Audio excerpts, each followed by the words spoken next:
దేవరాగం జ్ఞానయోగం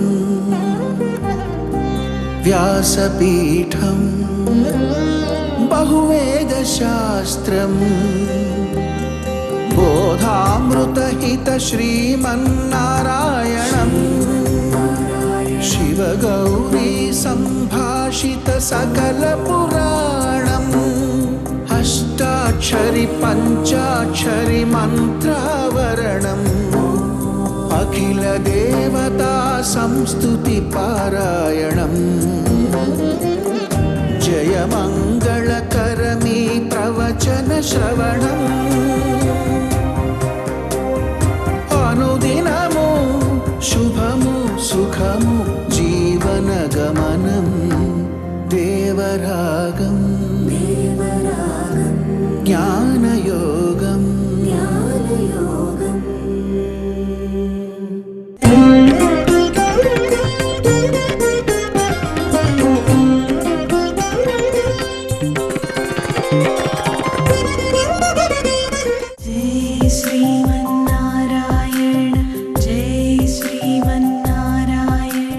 ఓం శ్రీరంగ క్షేత్ర నివాసాయ శ్రీరంగనాయకీ సమేతాయ శ్రీరంగనాథాయ నమః.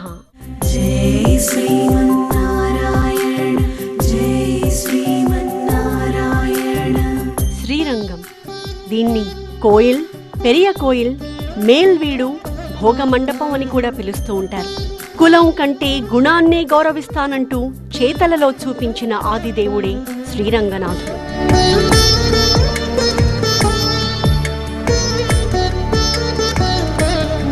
శ్రీరంగం చేరినదే ఓ రాక్షసుణ్ణి, విభీషణుణ్ణి కరుణించడానికి. అతని పూజలు ఈనాటికి అందుకుంటున్నాడు. దళితుడే అయినా తిరుప్పాణన్ ప్రేమకు పరవశించి అతన్ని తన పాదాలలో చేర్చుకున్నాడు, లోకపూజ్యుడిగా చేశాడు. పాణన్ పాడిన 10 పాటలకు వేదంతో సమాన గౌరవాన్నిచ్చాడు. అలా సమతా స్ఫూర్తికి మూల పురుషుడయ్యాడు ఈ శ్రీరంగనాథుడు. జై శ్రీమన్నారాయణ జై శ్రీమన్నారాయణ. భూమి మీద 200 కోట్ల సంవత్సరాలకు మునుపే ఆవిర్భవించిన మొదటి అర్చా విగ్రహ స్వరూపుడు. అటు దేవతలందరి పూజలు అందుకుంటూనే ఇటు అల్పమానవులమైన మన ప్రార్థనలో వింటున్న సౌలభ్య గుణమూర్తి.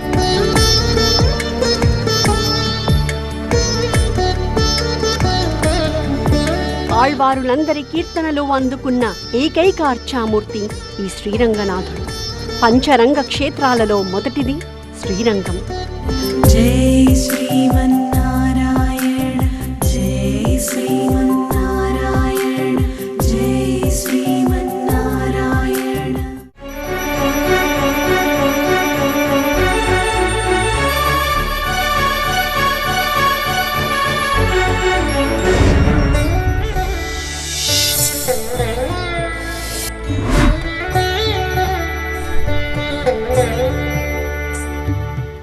ఆపదామపహర్తారం దాతారం సర్వసంపదాం లోకాభిరామం శ్రీరామం భూయో భూయో నమామ్యహం. జై శ్రీమన్నారాయణ. ప్రియ భగవద్బంధువులారా, సమస్యలు ఏ వచ్చినా సమాధానాలతో పాటే వస్తాయి. భగవంతుడు ప్రతి సమస్యకి ఒక సమాధానాన్ని కూడా తయారు చేసి పెట్టే ఇస్తాడు. అయితే మనం ఆ సమస్యకి తగినటువంటి సమాధానం ఏది అనేది జాగ్రత్తగా గుర్తించి దానిని స్వీకరించడంలోనే మనకుండేటటువంటి తెలివిని ప్రదర్శించాలి.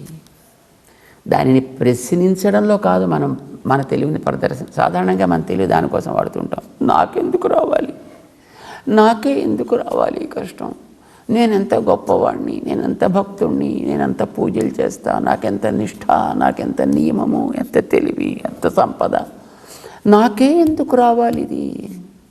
నీకే ఎందుకు రాకూడదు,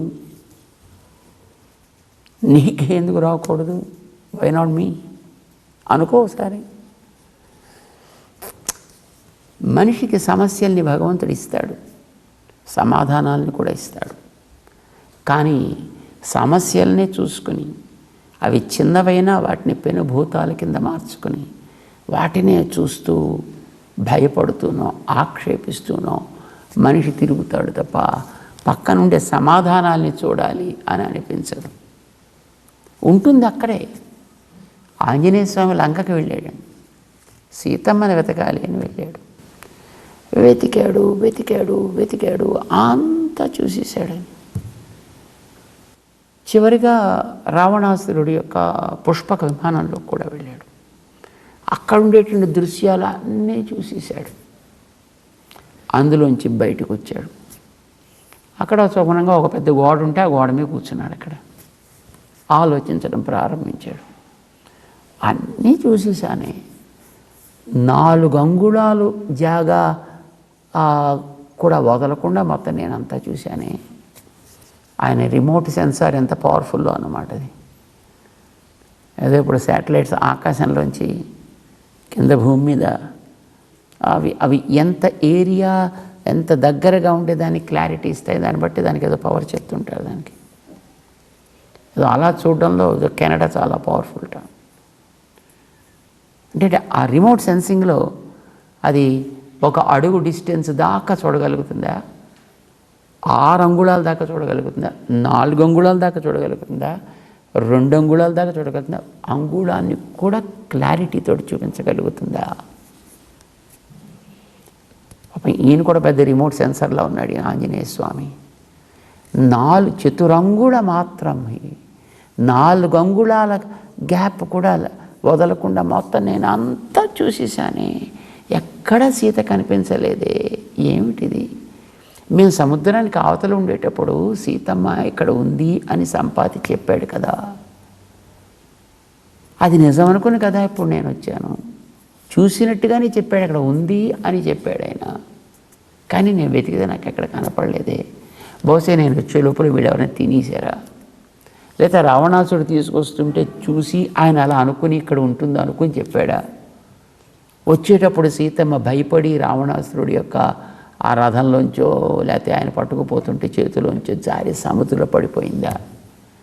ఏమైనా జలజంతువులు తినేసాయా? లేకపోతే లంకలోకి వచ్చాక రాక్షసులు తినేసారా? ఏమైపోయింది సీతమ్మ? నాకు ఎక్కడా కనిపించలేదే. ఎందుకు నేను ఇంత దూరం వచ్చి ఏం సాధించడానికి వచ్చినట్టు అయినట్టు? ఇంత నేను కష్టపడి కూడా ఏం ప్రయోజనం నెరవేరింది కనుక ఇంకా నేను వెనక్కి వెళ్ళి ఏమని చెప్తా? సీతను చూడలేదని చెప్తే అక్కడ వాళ్ళు ఎవరు బతుకుతారు కనుక నేను చూడలేదని చెప్తే పాపం రాముడి ప్రాణం పోతుంది, లక్ష్మణుడి ప్రాణం పోతుంది, సుగ్రీవుడి ప్రాణం పోతుంది, అందరి ప్రాణాలు తీసేవాడిని అవుతారు. ఇది విని అక్కడ అయోధ్యలో ఉండే వాళ్ళందరి ప్రాణాలు పోతాయి. మా ప్రపంచంలో అందరి ప్రాణాలు పోవడానికి నేను ఒక్కడిని కారణం అవుతాను కనుక ఎందుకు నేను వెనక్కి వెళ్ళాను, ఇక్కడే ప్రాణం తీసుకుంటే పోలే అనుకున్నాడు ఆయన. అంత బుద్ధిమంతుడు కూడా, బుద్ధిమంతుడే పాప, ఆయన సందేహం లేదు. కానీ మనిషిలో కలిగినటువంటి ఒక నిరాశ, ఒక నిస్పృహ తత్వం సమస్యకి సమాధానాన్ని వెతకకుండా చేస్తుంది అన్నమాట. సరే పాపం బుద్ధిమంతుడు కనుక మళ్ళీ సెల్ఫ్ మోటివేషన్ మళ్ళీ దాన్ని ప్రారంభం చేసుకున్నాడు. ఇంకోడెవడో తను ఎక్కడో మోటివేట్ చేసేది ఎవడున్నాడు అక్కడ కనుక తనని తానే మోటివేట్ చేసుకోవాలని అనుకున్నాడు. మళ్ళీ లేదు, మళ్ళీ చూస్తా, మళ్ళీ వెతుకుతా, దొరక్కపోతే రావణాసురుని శుభ్రంగా మెడపట్టుకుని తీసుకుపోయి రామచంద్రుడి ముందర పారేస్తా, లంకతో పాటు పెక్కలించి మొత్తం నేను తీసుకుపోతా.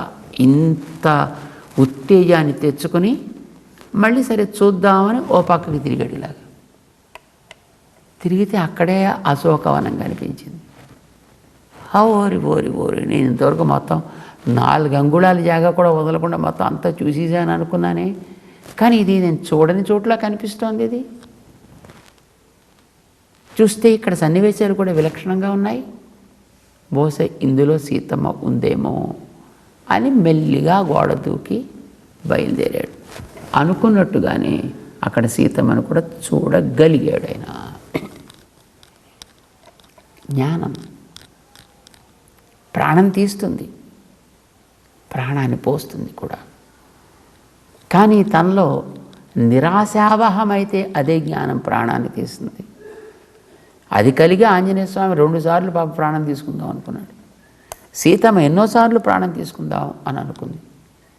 కానీ మళ్ళీ వాళ్ళల్లో కలిగేటటువంటి ఆ సెల్ఫ్ మోటివేషన్ వల్ల తనని తాను ఒకసారి మళ్ళీ ఉత్తేజపరుచుకోవడం ప్రభావం చేత మళ్ళీ వాళ్ళు మహానుభావులయ్యారు, చారిత్రక పాత్రలయ్యారు, ఎప్పుడూ లోకం జ్ఞాపకం పెట్టుకోవలసినటువంటి వ్యక్తులయ్యారు, మిగతా వారికి ఆదర్శమయ్యారు. అందుకోసం మనం వాళ్ళ గురించి తలుచుకుంటున్నాం. ఎన్నో రకాలైనటువంటి ఇబ్బందులు మనకు కలుగుతుంటాయి. జ్ఞానం ఒక్కటే వాటి నుంచి మనం బయట పారవేయగలిగింది. ఒక్కొక్కసారి మనకు అనిపిస్తుంది, నాకు ఇంతమంది ఉన్నారండి, ఎవరండి నాకు లోటు మనం అనుకున్నాం. గతంలో 6 లోపల వ్యాధుల్లో ఇది ఒక వ్యాధి అని. అంతర్వ్యాధి, ఆభాస బంధులోల ప్రవృత్తి. అంటే నాకు వీళ్ళు ఎంతమంది నన్ను కాపాడుతుంటారు. ఎవడు కాపాడుతాడో మనకి టైం వచ్చినప్పుడు.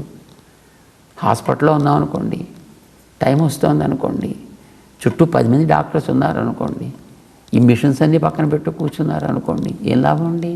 ఆ మిషన్స్ ఆపుతాయా? ఆ డాక్టర్స్ ఆపుతాడా? నీతో పాటు ఎవడైనా వస్తాడా? నేను వెనక్కి తీసుకురాగలుగుతాడా? ఏం చేయగలుగుతాడు? ఎవ్వడు ఏమి చేయలేడు. వాడు అనుకుంటేనే చేయగలుగుతాడు. కొంతమంది అలాంటి వాళ్ళు కూడా ఉన్నారండి. ఒక్కొక్కసారి వాడిని ఇంక అయిపోయిందని మెల్లిగా జాగ్రత్తగా మంచం మించి కిందకి దింపేసి వాడికి కాడి కట్టడానికి వచ్చినప్పుడు కడుతుంటే అందులోంచి లేచి కూర్చుని మళ్ళీ ఎక్కడున్నాను నేను అని అడిగిన వాళ్ళు కూడా ఉన్నారు. ఎందుకంటే వాడు ఒప్పుకోలేదండి. ఈ మధ్యన ఎవరో ఒకళ్ళిద్దరు అన్నారండి, 1 రోజులు కోమాలో ఉన్నానండి నేను మంచం మీద. ఏం చేస్తావు? నువ్వు అక్కడ దాకా వెళ్ళిన తర్వాత పాపం లోపల వాడు చూసి జాలిపడి, ఒరే ఇంకా నీకు టైం కాలేదురా బాబు, అక్కడ నీకు సీట్ ఇంకా అక్కడ రిజర్వ్ కాలేదు, పో వెనక్కి అని తోసేశారు. అక్కడి నుంచి మళ్ళీ వాడు వచ్చి మళ్ళీ లేచి కూర్చున్నాడు అన్నమాట. లోపల వాడు అంగీకరిస్తే వాడు బంధువు అవుతాడు తప్ప మనం అనుకుంటాం, మనం ఆశలు పెంచుకుంటాం, నాకు వీళ్ళంతా ఉన్నారు కదా. మనకి రామాయణంలో దృష్టాంతం కనిపిస్తుందండి. కాకి బ్రహ్మాస్త్రాన్ని వేశాడు రాముడు, తిరిగింది పాపం. మనుషుల్లో, దేవతల్లో, అసురుల్లో ఇక్కడ అక్కడ తేడా లేదు. చివరికి తల్లి కూడా రక్షించలేదు, తండ్రి కూడా రక్షించలేదు, ఋషులు రక్షించలేదు. దేవతల్లో అగ్రేసరులు అనుకునేటువంటి బ్రహ్మ, రుద్ర, ఇంద్ర అందరూ కూడా చేతులెత్తేశారు. ఎవ్వడు కాపాడా. మళ్ళీ వచ్చి ఆ రాముడి పాదాల ముందరే పడాల్సి వచ్చింది. ఆ సీతమ్మ దయతోటే రక్షణ పొందాల్సి వచ్చింది. కాకి మనకి తెలుసును. గజేంద్రుడు మరొక వృత్తాంతం మనకి భాగవతం తెలియజేస్తుంది. 1000 గజాలు ఉన్నాయి మా పరివారం అంతా, నా దయతోటి బతికేవాళ్ళు వీళ్ళంతా అనుకున్నాడు పాప మహనీయుడైన. మొసలి పట్టుకు లాగుతుంటే పిలిచాడు, రే రండర్రా నన్ను తీయండర్రా అని. ఒక్కడు రావడానికి సాహసించలే. కొన్ని ఏళ్ళ పాటు పోరాడాడు ఆ మొసలితోటి. అవే చూసే పాపం చుట్టూను. సరే చాలా కాలం ఎదురు చూసాం కదా, ఇంక మళ్ళీ వీడేం బయటకు వస్తాడులే, ఇంతకాలం రానివాడు ఇంకేం వస్తాడని శుభ్రంగా అవన్నీ ఎవటి మానని వాటి తిండి కోసం వెళ్ళిపోయావు. ఒక్కటి కూడా కాపాడలే. అడిగాడు ఆయన, మూలేతి ఖిన్నే నక్రాక్రాంతే కరీంద్రే ముకుళిత నయనే మూలేతి ఖిన్నే. పాపం అడిగాడు ఆయన. లాగేస్తోంది, నీళ్ళలోకి పోతున్నాడు, ఓపిక అయిపోయింది, క్షీణించిపోయింది శక్తి, మునిగిపోతున్నాడు. ఆ తొండపు చివర గాలి పీల్చుకునే కందాలు మాత్రం ఉన్నాయి అంతే పైన. అంతవరకు ఆగాడు. పిలిచేయండి అప్పుడు దాంతో, హే మూల కారణం బెవ్వడు, అనాది మధ్య లయుండెవ్వడు, ఎవడు ఈ ప్రపంచపు సృష్టి స్థితి లయములు చేస్తున్నాడో, ఎవ్వనిచే జనించు జగమెవ్వని. ఏ దేవత రాలా. గరుడ వాహనాధిరూఢుడైనటువంటి లక్ష్మీనారాయణుడు వచ్చాడు. హరి అవతారం బది. దానికి హరి అవతారం అని పేరు పెట్టారండి మహర్షులు. వచ్చాడాయన, కాపాడాడాయన, బయటికి తీశాడు, తిరిగి ప్రాణాన్ని పోసాడు ఆయనకి. జ్ఞానం, ఆ జ్ఞానం కలగడానికి అతనికి అంతకాలం పట్టింది. మనకెంతకాలం పడుతుందో తెలియదు. మనకు కూడా అదే భావన ఉంటుందండి. నాకేమండి, నా వాళ్ళంతా చుట్టూ ఉన్నారు కదా, I'm okay, I'm in safe hands, కనుక నాకు ఇంక ఏ ఇతరమైనది అక్కర్లేదు, నాకు దేవుడు లేదు, దెయ్యం లేదు అనుకునేవాళ్ళు కూడా చాలామంది ఉంటారు. కాపాడేవాడు ఒక్కడే. ఆ జ్ఞానము నీకు కలగాలి. నహి జ్ఞానేన సదృశం పవిత్రం ఇహ విద్యతే. జ్ఞానముతోటి సమమైనటువంటిది మరొక పావక ద్రవ్యము లేదని 4వ అధ్యాయం 38వ శ్లోకం డిక్లేర్ చేసి చెప్తోంది. భగవద్జ్ఞానం అది మంత్రం ద్వారా లభిస్తుంది, గురువు అందించే ఉపదేశం ద్వారా లభిస్తుంది. అది ఈశ్వర జ్ఞానం అని అంటాం దానికి. మనకు ఒక రకమైన జ్ఞానం ఉంటుంది, కానీ మన జ్ఞానం మనని అధపతితులని కావిస్తూ ఉంటుంది, కానీ వాడి జ్ఞానం మనని పైకి ఉద్ధరిస్తూ ఉంటుంది. క్షేత్రజ్ఞాస్య ఈశ్వర జ్ఞానాత్ విశుద్ధి పరమామతి పరమామత. క్షేత్రజ్ఞస్య ఈశ్వర జ్ఞానాత్ విశుద్ధి పరమామత అంటుంది యాజ్ఞవల్క్య స్మృతి.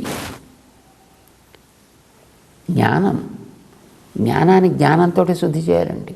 వజ్రం వజ్రేణ భిద్యతే.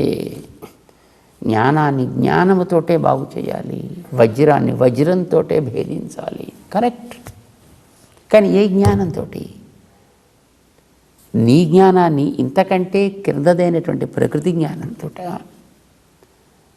నీతోటి సమానంగానో క్రిందగానో ఉండేటువంటి ఇతర జీవుల జ్ఞానంతో, ఏ దోషము లేనటువంటి సర్వజ్ఞమైనటువంటి పరమాత్మ జ్ఞానంతో,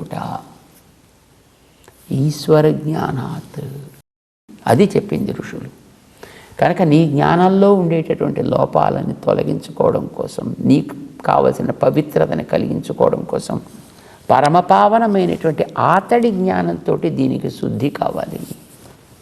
అందుకే చెప్తారండి మహర్షులు, మహానుభావులు. అగస్త్యుడు చెప్తాడు, పావనః సర్వలోకానాం త్వమేవ రఘునందన. ఈ లోకాలన్నింటి యొక్క దోషాలు తొలగించగలిగినటువంటి వాడివి రామా, నీవేనయా. తన ఆశ్రమానికి వచ్చినప్పుడు అగస్త్య మహాముని చెప్తాడన్నమాట రామచంద్రుడితోటి. చేత భగవద్జ్ఞానం, ఈశ్వర జ్ఞానం అని అంటాం. మనకి విష్ణు సహస్రనామాన్ని అనుసంధానం చేసేటప్పుడు పవిత్రాణం పవిత్రం యో మంగళానాంచ మంగళం దైవతం దేవతానాం చ భూతానాం యో అవ్యయ పితా. పవిత్రాణం పవిత్రం యః, ఎవడైతే ఈ పవిత్రములు అనుకునే వాటి అన్నింటికి కూడా ఆ పవిత్రత్వ శక్తిని ఇస్తాడో ఆయన పవిత్రము. శుభంకరములు అనుకునే వాటన్నింటికి ఆ శుభంకరము కాగలిగేటటువంటి యోగ్యతని ఇచ్చేవాడు వాడే. ఏవైతే ప్రకాశించేవి దైవతములు అని చెబుతారో వాటికి ఆ ప్రకాశక శక్తిని ప్రసాదించేటటువంటి తత్వం అతడే. అంతేకాదు సకల భూతాలకి యః అవ్యయ పితా. లోకంలో ఎవడికి ఏ రూపం వచ్చినా వాడెవడో తండ్రి నుంచి తల్లి నుంచి రావాల్సిందే కదా. అది మనిషికైనా అంతే, చీమకైనా అంతే, దోమకైనా అంతే, తేలికైనా అంతే, బల్లికి పిల్లికైనా అంతే. ఎవడో ఒకడు ఉండాలి వెనకాతల వాడికి ఆ రూపం ఇచ్చేవాడు కదా. ఆ రూపం ఇచ్చేటువంటి వాడిని పితా అని అంటాం, కారణము.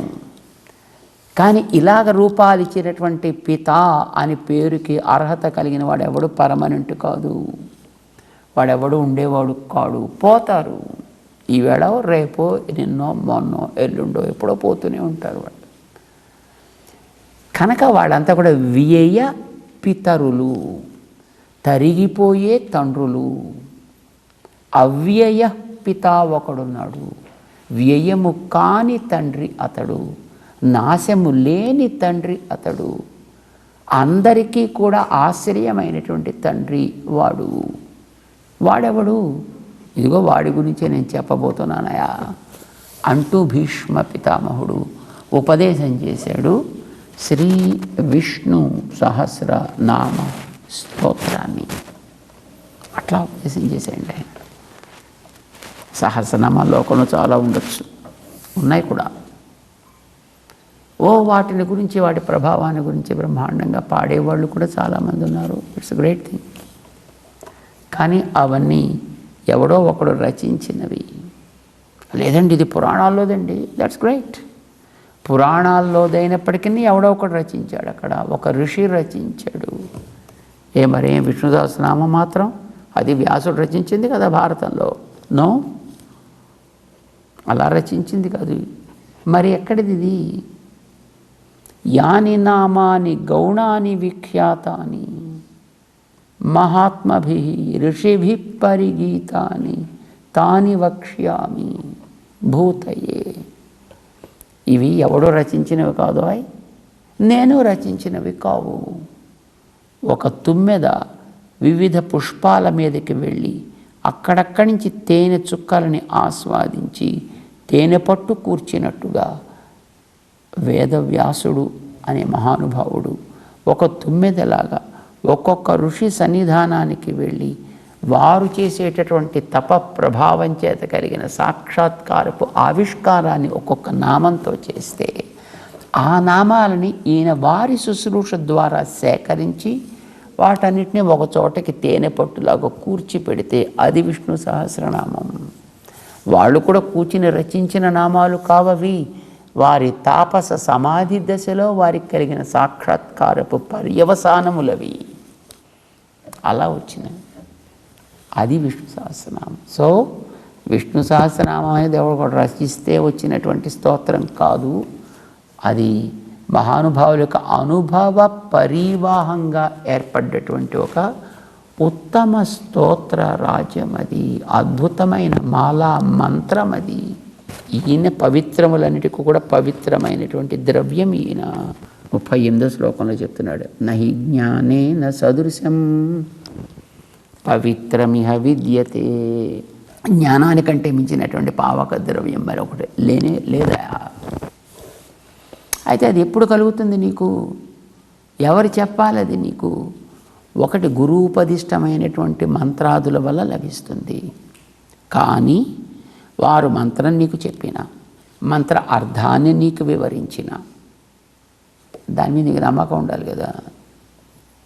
దాన్ని నువ్వు విశ్వసించాలి కదా ముందర. వస్తువులో లోపం కాదు, వస్తువుని వాడే వ్యక్తిలో లోపము.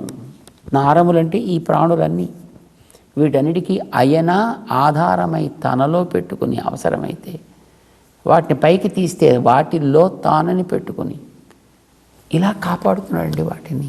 ఇప్పుడు మన శరీరం చూడండి, ఇన్ని రకాల వస్తువులతోటి ఉన్న ఒక పెద్ద సంచి. ఈ సంచికి పైన ఉండేటువంటి కవర్ ఈ చర్మం.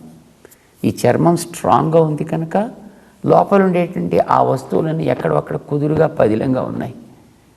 ఈ చర్మాన్ని ఒలిచేసాడు అనుకోండి ఎవడైనా, ఒలిచేస్తాను జాగ్రత్త అంటుంటా చూసారు. అలాగే అదే అది మాటకంటారు అనుకోండి, మాట వరుసకి. కానీ నిజంగా ఎవడైనా అలా ఒలిచాడు అనుకోండి, ఇందులో ఉండే వస్తువులన్నీ చెల్లా చెదరైపోతాయి, ఏవి ఒక చోట ఉండవు. వీటన్నిటిని అది ఎట్లా కాపాడుతుందో ఈ ప్రాణికోటినంతటినీ పై పొరలాగా తాను కప్పి తనలో పెట్టుకుని వీటి లోపల తానుండి నారా అయన, నారములకి తానయనం, నారములని అయనముగా తాను పట్టుకున్నాడు. 2 రకాలుగా చెప్తారు. అయనం అంటే ఆధారం, అయనం అంటే పొందేది. తెలివి ఉన్నవాడు పొందాలనుకుంటే లభిస్తాడు. ఏ తెలివి లేనటువంటి వస్తువులకైతే తనే వాటిని పట్టుకుని కాపాడుతాడు, పొందికగా అమర్చి ఉంచుతాడు. నిజమైన బంధువు ఎవడయ్యాడు ఇప్పుడు? ఆయన బంధువు. ఈ జ్ఞానం కలగాలి. ఇది కలిగితే నీ ప్రయత్నాలు అక్కర్లేదు. అప్పుడు నువ్వు దీన్ని శుద్ధి చేసుకోవాల్సిన అవసరం లేదు. ఇది నాది అని ఆయన అనుకుంటాడు కనుక శుభ్రంగా దాని హాయిగా శుద్ధి చేసి పెడతాడు. నువ్వు హాయిగా ఇచ్చేసి కూర్చోవడం అంతే. శుభ్రంగా ఆయన దాన్ని క్లీన్ చేసి పెడతాడు. చూడండి, ఇప్పుడు మనకి అక్కడక్కడ దుకాణాల్లోనూ, రైల్వే స్టేషన్స్లోను, ఎయిర్పోర్ట్స్లోను వీడు వెళ్ళి శుభ్రంగా అలాగా కాళ్ళు బారేసి కూర్చుంటాడు అంతే. వాడు ఎవడో వచ్చి పాపం వాడికి శుద్ధి చేస్తుంటాడు. వాడు ఈ బాధ్యతని తీసుకుంటాడు భగవంతుడు, అది చెప్తున్నాడు ఆయన. కనుక అది తెలుసుకుని నువ్వు దాన్ని ఉపయోగించుకోగలిగితే అదృష్టవంతుడు. జ్ఞానేన సదృశం పవిత్రం ఇహ న విద్యతే, మరొకటి లేనే లేదు. అది నీ అంతటి నీకే తెలుస్తుంది. స్వయం జానాసి, నువ్వే తెలుసుకోగలుగుతావు. కానీ ఒక రోజులో రాదు అది. దానికి కాలేన ఆత్మని విందతి, కొంతకాలం అట్లా నువ్వు చేసే సాధన ప్రభావం చేత నీకు కలుగుతుంది. సో సాధన చెయ్యి.